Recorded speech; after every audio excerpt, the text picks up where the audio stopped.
नाजायज असलहे के खिलाफ चलाई जाने वाली मुहिम के नतीजे में दहशतगर्दी के वाकयात में तो काफी हद तक कमी आई, मगर जराइम पेशा अफराद के हाथों कत्ल की वारदातों में कमी आ सकी और न ही असलहे के जोर पर शहरियों को लूटने और अगवा करने के वाकयात में इतनी कमी आई जिसकी तवक्को की जा सकती थी।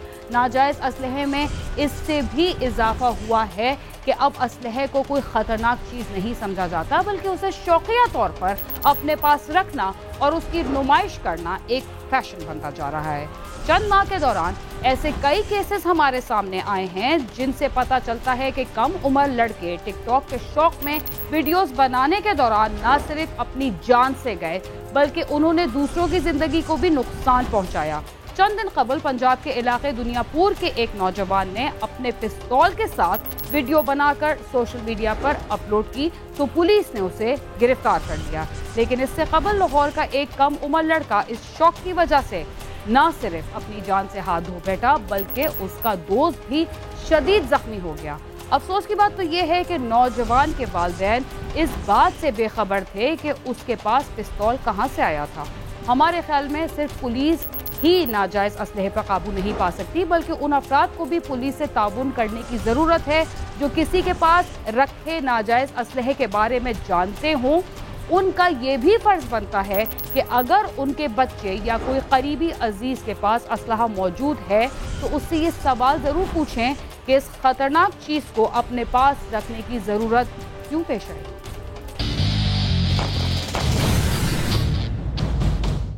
बाज़ जराइम पेशा मुल्जिमान ऐसे भी होते हैं जो शहरियों की आंखों के सामने उन्हें बेवकूफ़ बनाकर उम्र भर की जमा पूंजी हथिया कर ले जाते हैं और लूटने वालों को तब पता चलता है जब पानी सर से ऊपर पहुंच जाता है। शहरियों को सब्ज बाग दिखाकर उनके दिलों में लालच पैदा करने वाला एक ऐसा ही शख्स लाहौर में सरगर्म था। देखते हैं उसका तरीक़ा वारदात क्या था और उसने कितने अफराद को बेवकूफ़ बनाकर उनसे करोड़ों रुपए हथिया लिए।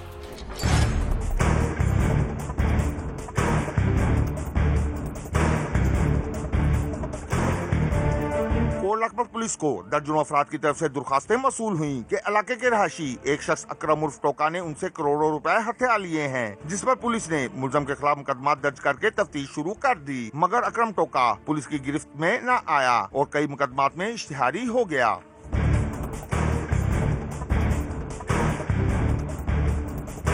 मुलजम की वारदातें बढ़ने और मुतासा अफराद के दबाव पर पुलिस की मुख्तलिफ टीमें हरकत में आईं और मुलजम अकरम उर्फ टोका अपने एक साथी समेत इन्वेस्टिगेशन पुलिस के हत्थे चढ़ गया। ये जी इसने काफ़ी जो है ना मशहूर है ज़माना ये फ्राडिया था और अफसरान की तरफ से हमें ये टास्क मिला था और उन्होंने हुक्म दिया था इसको फौरी गिरफ्तार किया जाए। बहुत ज़्यादा लोगों की शिकायत आ रही थी कि उन्होंने हमें लूटा है। इस वजह से हमने जदीद टेक्नोलॉजी की मदद से और अपने सोर्स छोड़े हुए थे इसके पीछे, जिसकी वजह से ये गिरफ्तार हुआ जी।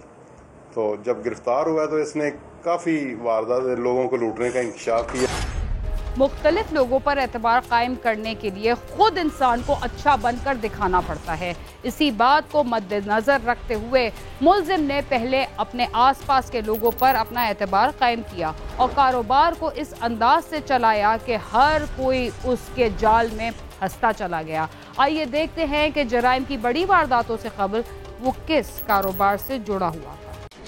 पुलिस के मुताबिक मुलजम अकरम उर्फ टोका पहले कपड़े का कारोबार करता था। बाद में उसने प्रॉपर्टी का काम शुरू किया और लोगों को ज्यादा मुनाफा का लालच देकर रकम लेना शुरू कर दी। मुलजम जिससे रकम लेता था उसे मुनाफा चंद ही दिन में दे देता था, जिस पर कई लोगों ने लालच में आकर अपनी जमा पूंजी तक लाकर उसे दे दी। मोहम्मद अकरम वल्द मोहम्मद अशरफ उर्फ टोका नाम से मशहूर है। इसकी मेन बाजार कैंची में कपड़े की दुकान थी। दो बड़ी बड़ी दुकानों का यह मालिक था और करोड़पति आदमी था। लोग इस पर इन्वेस्टमेंट और इत्माद करके इन्वेस्टमेंट करना शुरू हो गए। इसने लोगों को लालच दिया कि आप लोग मेरे साथ इन्वेस्टमेंट करें, मैं कारोबार करता हूं कपड़े का और मैं आपको फ़ी लाख 5,000 रुपया फ़ी लाख दूँगा। लोगों ने इस पर पहले लोगों ने 10 लाख रुपया की, ये उनको 50,000 रुपया या 20,000 रुपया या 30,000 रुपया पर मंथ देना शुरू हो गया। फिर लोगों को इसने बताया कि मैं प्रॉपर्टी का काम शुरू कर दिया। इसने लोगों से प्रॉपर्टी के एवज के लोगों ने इसको पैसे देने, इसने अपना मकान या किसी का मकान दिखा के वो गिरवी नामा तहरीर कर देना, उनको किराया देना शुरू कर दिया। किराए के इव्ज में, लालच में आके लोगों ने इसको काफ़ी अमाउंट में रकम देनी शुरू कर दी। पुलिस हुकाम का कहना है कि मुलजम ने जितने अफराद से फ्रॉड किया है उसे दूसरा डबल शाह भी कह सकते हैं। मुलजम के खिलाफ शहर के मुख्तलिफ थानों में 21 मुकदमा दर्ज हैं। मुलजम से तफ्तीश जारी है, उससे मुतासिरीन की रकम बरामद करवाई जाएगी। इसका ये फ्रॉड पकड़ा नहीं जाना था कि कुछ लोगों को ये पैसे बर वक्त, जो थोड़े थोड़े 5-5, 10-10 लाख वाले लोग थे, उनको ये पैसे वापस कर देता था। लेकिन जब इसके हाथ बड़ी अमाउंट लग गई, ये प्रॉपर्टी में आ गया, तो इसने लोगों से करोड़ों रुपए हथियाए हैं। मेरे पास इसके खिलाफ इस वक्त 11 मुकदमा मेरे थाने में दर्ज है। इस थाने के अलावा जिसमें 499F है, ये 420, 468, 420, 406 के मुकदमा दर्ज हैं। फाइनेंशियल क्राइम का ये किंग माना जाता है इस एरिया का। और इस बंदे ये चैलेंज बना हुआ था, ये पकड़ा भी नहीं जाता था क्योंकि ये किसी के साथ कभी भी एक नंबर से रब्ता नहीं करता था, नंबर चेंज कर लेता था। इसके अलावा जब करोड़ों के लोगों के साथ फ्रॉड हो गई, इसने अपना घर बेच दिया।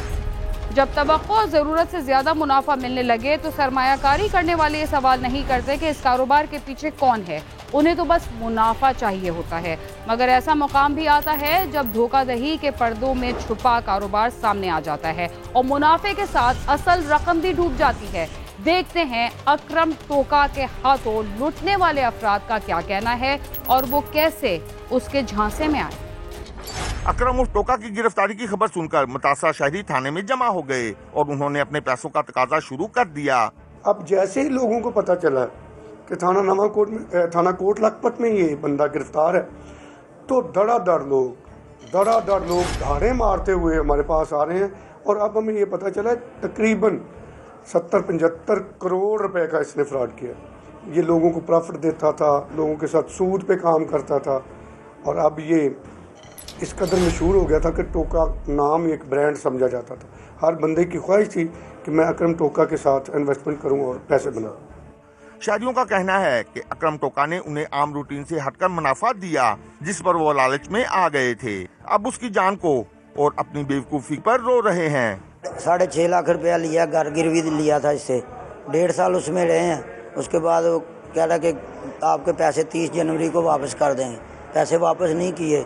उसके बाद बस आ जाओ कल आओ, आ जाओ कल आओ। उसके बाद मुलाकात, फ़ोन बंद। 25 लाख रुपया ऐसे 2 साल पहले इसने हमसे लिया था कि जी एक मकान मिल रहा है बड़ा सस्ता। मेरे वाले साहब की पेंशन थी और ये घर में आया है, मेरे वाले साहब को वर्गला के पैसे ले गए उनसे।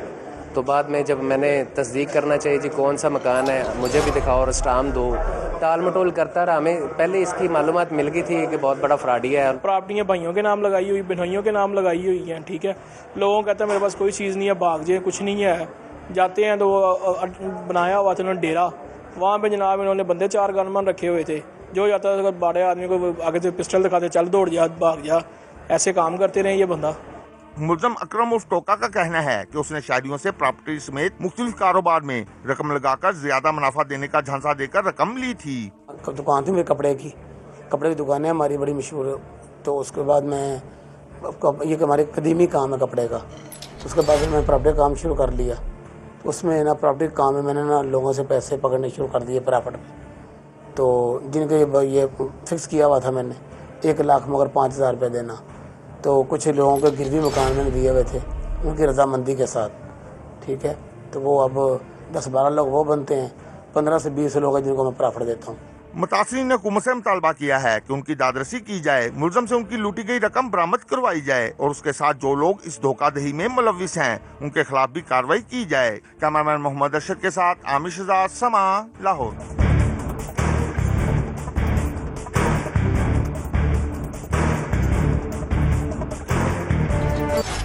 देही इलाकों में रहने वाले जराइम पेशा अफराद लोगों की मासूमियत का फायदा उठाकर उन्हें इसलिए भी आराम से लूट लेते हैं कि वो अपने आसपास रहने वाले अफराद पर करीबी लोगों से भी बढ़कर एतबार करते हैं। लेकिन अब सूरत हाल बिल्कुल बदल चुकी है। प्रोग्राम क्राइम सीन में वक्त हुआ एक मुख्तसर से वक्फे का, जिसके बाद हम दोबारा आपके साथ होंगे। तब तक आप समा के साथ ही रहिए।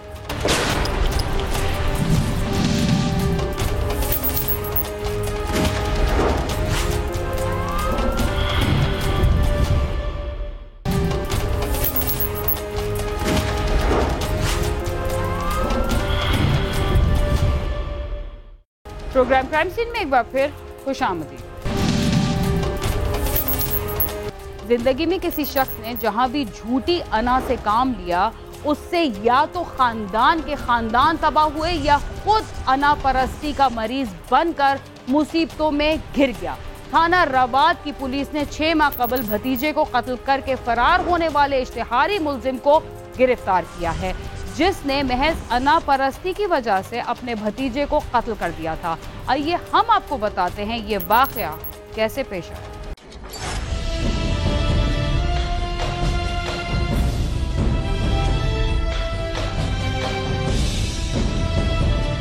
जुल्फकार नामी रवाद का रिहायशी कत्ल के मुकदमे में इश्तिहारी करार दिया गया था, जिसने अपने सगे भतीजे को मार्च के महीने में गोलियां मार के कत्ल किया था और वो फरार हो गया था। जुल्फकार और उसके 2 भाई एक साथ ही रहते थे और उनकी बहनों की मुख्तलिफ जगहों पे शादियां हुई थी। जुल्फकार अहमद नाम का मुजरम इश्तिहारी था, जिसने तकरीबन 6 माह पहले मार्च के महीने में अपने सगे भतीजे को असलात से फायर करके जो है उसका मर्डर कर दिया और वहाँ से फरार हो गया। इनका सिलसिला कुछ इस तरह हुआ था कि ये 3 भाई एक ही घर में रिहाइश पजीर थे, तीनों शादीशुदा थे और इनकी बहनें जो हैं मुख्तलिफ जगहों पे शादीशुदा थी। ये 3 भाई हैं, सगे भाई, जो एक ही घर में जो है ना रिहाइश पजीर थे।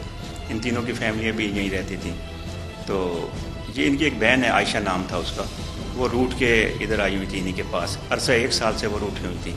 तो इनकी वालदा भी जिंदा है। जुल्फकार की एक बहन आयशा काफी दिनों से अपने खामन के साथ नाराज होकर भाइयों के घर आई हुई थी, जिसे जुल्फकार ने अपनी अना का मसला बना लिया था और वो आयशा को अपने शौहर के साथ बात करने नहीं देता था।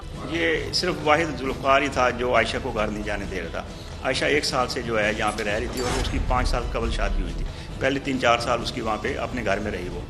अब क्योंकि इसकी लड़ाई हुई 2 बार इसके खामद ज़ाफ़रान से किसी बात पे, वो भी पहले इसके साथ काम भी करता रहा है, किसी मैरिज हाल में इकट्ठे काम करते रहे, तो ये उसको शदीद नापसंद करता था। हालांकि आयशा जाना चाहती थी, लेकिन ये बार बार जो है उसको ज़बरदस्ती यहाँ रोके हुए। मुलजिम की बहन आयशा भी यही चाहती थी कि वो अपने घर चली जाए, लेकिन जुल्फकार और उसकी बीवी उसे ना घर जाने देते थे और ना ही उसे अपने शौहर के साथ बातचीत करने देते थे, जिसकी वजह से जुल्फकार के घर में झगड़ा रहता था।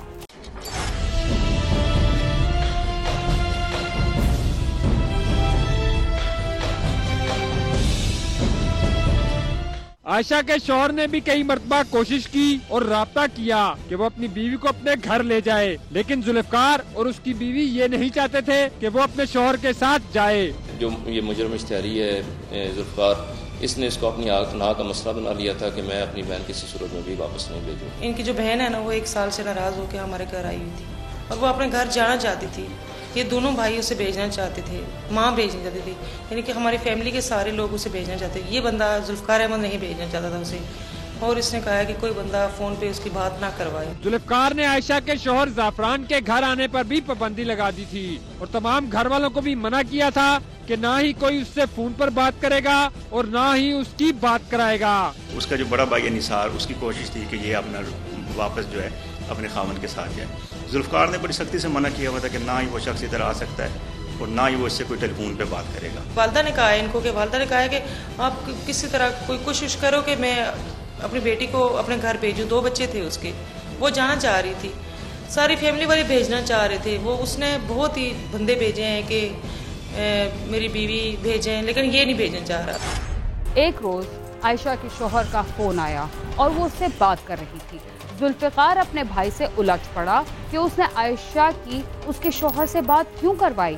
हाथापाई के दौरान उसके बेटे अहमद ने अपने बाप को बचाने की कोशिश की, मगर उसकी कोशिश के दौरान वो जान की बाजी हार गया। गोली लगने के बाद भी झगड़ा जारी रहा और अहमद तड़पता रहा।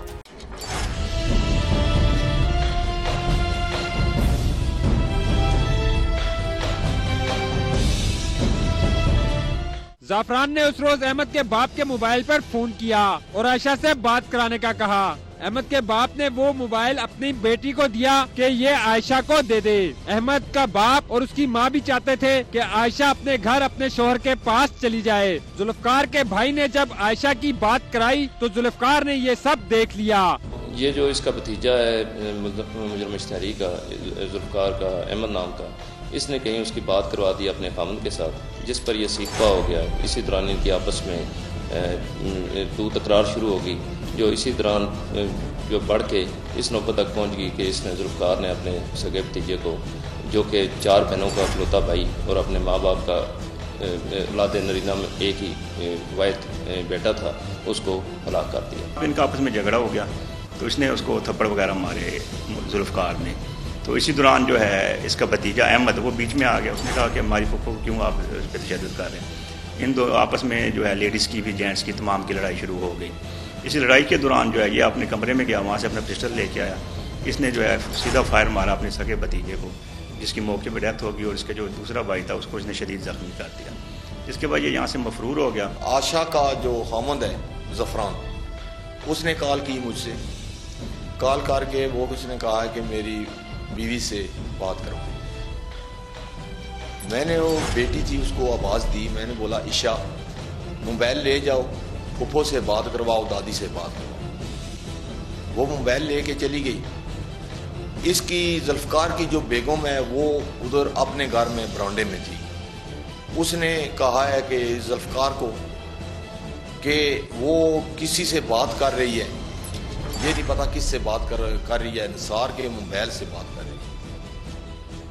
आप जाएं पूछें उससे, पता करें। जब उसने आयशा को अपने शौहर से बात करते देखा तो वो उनसे उलझ पड़ा और अपने भाई के साथ हाथापाई शुरू कर दी। बाप को और चचा को लड़ाई से रोकने के लिए अहमद बीच में आ गया, मगर जुल्फ़कार के सर पर खून सवार था। उसने अहमद के साथ भी मारपीट की और फिर अंदर से पिस्तौल निकाल लाया और अहमद को गोली मार दी। वो तड़पता रहा मगर जुल्फ़कार ने झगड़ा नहीं छोड़ा। अहमद ने तड़प तड़प कर वहीं जान दे दी और जुल्फ़कार मौके से फरार हो गया, जिसे पुलिस ने इश्तिहारी होने के बाद गिरफ्तार कर लिया। पंजाब के मुख्तलिफ एरियों में ये छुपता रहा, पुलिस इसके पीछे जाती रही, लेकिन ये हर दफ़ा बचता रहा। और आखिरी दफ़ा ये जो है ये चिन्योट डिस्ट्रिक्ट चिन्योट के इलाके में ये छुपा हुआ था। तो जब वहाँ पे भी पुलिस ने रेड किया तो ये फरार होकर फिर अपने गांव की तरफ वापस आया, जिसको दोबारा इत्तला मिलने पर हमने वहाँ से गिरफ्तार किया। पहले ये चक बेली में कहीं छुपा हुआ था, क्योंकि इसने बहुत चालाक है, ये शातिर है। इसने अपना मोबाइल फ़ोन, ईमेल नंबर, हर चीज़ जो है इसने अपनी चेंज की हुई थी। उसके बाद हमने इसको इधर तलाश किया, नहीं मिला। जंग में कि हमें इसकी वाइफ के नंबर से, क्योंकि ये ज़्यादातर यूज़ अपना व्हाट्सएप यूज़ करता है, इसकी वाइफ के मोबाइल नंबर से हमें एक नंबर ट्रेस हुआ। हमने उसको ट्रेस किया तो उसकी लोकेशन चिन्योट आई। जब हमने वहाँ रेड किया तो ये इसको पता चल गया कि पुलिस आई हुई है, ये वहाँ से भी गायब हो गया। अब हम जब ये उसको बार बार तलाश करने के बावजूद हमें न मिला तो ये तंग आ चुका था। अब इसके पास कोई ऐसा ठिकाना नहीं रहा इस पर। ये पिंडी आया हुआ था कुछ पैसे लेने के लिए अपने भाई से, तो हमें फ़ौरन इत्तला मिल गई, हमें इसकी मोबाइल लोकेशन से पता लग रहा है कि इस तरफ आ रहा, तो हमने इसे आज इसको गिरफ्तार कर लिया। अहमद अपने माँ बाप का इकलौता बेटा था और उसका इस सारे मामले से कोई ताल्लुक भी नहीं था। उसे सिर्फ अपनी अना की भेंट चढ़ाया गया। झूठी अना में जान भी चली गई और जुल्फ़कार फरार होकर दरबदर हो गया और फिर आयशा चंद दिन के बाद ही अपने शौहर के घर भी चली गई। ये कहानी उन लोगों के लिए सबक है जो जरा सी बात पर अपनी गलती से घर के घर उजाड़ देते हैं। कैमरामैन सद्दाम मलिक के साथ नईम जंजुआ, समार, रावलपिंडी। अना का मरीज किसी को भी अपने फैसलों में दखल की इजाजत नहीं देता और ना ही अपनी कही हुई बात से पीछे हटता है, जिसकी वजह से न सिर्फ वो अपना नुकसान करता है बल्कि दूसरों के लिए भी मसाइल का बायस बनता है। अगर हम अना के बजाय दूसरों की बात मान कर कोई फैसला करें तो हालात बिल्कुल मुख्तलिफ सूरत हाल इख्तियार कर सकते हैं। इसके साथ ही क्राइम सीन अपने इख्तिताम को पहुंचता है। अगर आप हमसे रब्ता करना चाहते हैं तो हमारा पता है CSSSamaat.tv। इसके अलावा आप ट्विटर, फेसबुक और यूट्यूब पर भी हमसे रब्ता कर सकते हैं और हमारा प्रोग्राम भी देख सकते हैं। बीना खान और क्राइम सीन की टीम को इजाज़त दीजिए और देखते रहिए समा।